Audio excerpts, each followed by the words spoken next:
Saudi আরবের সবচেয়ে প্রবীণ ব্যক্তি নাসের বিন রাদান আল রশিদ আল ওয়াদাই ইন্তেকাল করেছেন। ইন্না লিল্লাহি ওয়া ইন্না ইলাইহি রাজিউন। দুবাইয়ের সংবাদপত্র গালফ নিউজের খবর অনুযায়ী ১৪২ বছর বয়সী এই বৃদ্ধ তার জীবদ্দশায় ৪০ বারেরও বেশি পবিত্র হজ পালন করেছেন। রবিবার দেশটির সৌদি আরবের দক্ষিণাঞ্চলীয় শহর দাহরান আল জাবে তার জানাজা অনুষ্ঠিত হয়। জানা গেছে, নাসের বিন রাদান অত্যন্ত ধর্মপরায়ণ ছিলেন। পবিত্র কাবা শরীফ ও হজের প্রতি তার ছিল গভীর অনুরাগ। দীর্ঘ জীবনে শারীরিক সক্ষমতা বজায় রেখে তিনি ৪০ বারেরও বেশি হজ সম্পন্ন করেছেন, যা স্থানীয়দের কাছে এক অনন্য নজির হিসেবে বিবেচিত হচ্ছে।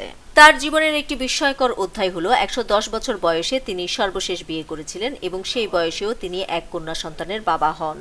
নাসের বিন রাদান আধুনিক সৌদি আরব রাষ্ট্র হিসেবে একীভূত হওয়ার আগে জন্মগ্রহণ করেছিলেন। তিনি সৌদি আরবের প্রতিষ্ঠাতা বাদশাহ আব্দুল আজিজ থেকে শুরু করে বর্তমান বাদশাহ সালমান পর্যন্ত সবার শাসনামল প্রত্যক্ষ করেছেন। নিউজ ডেস্ক, দৈনিক পূর্বকোণ।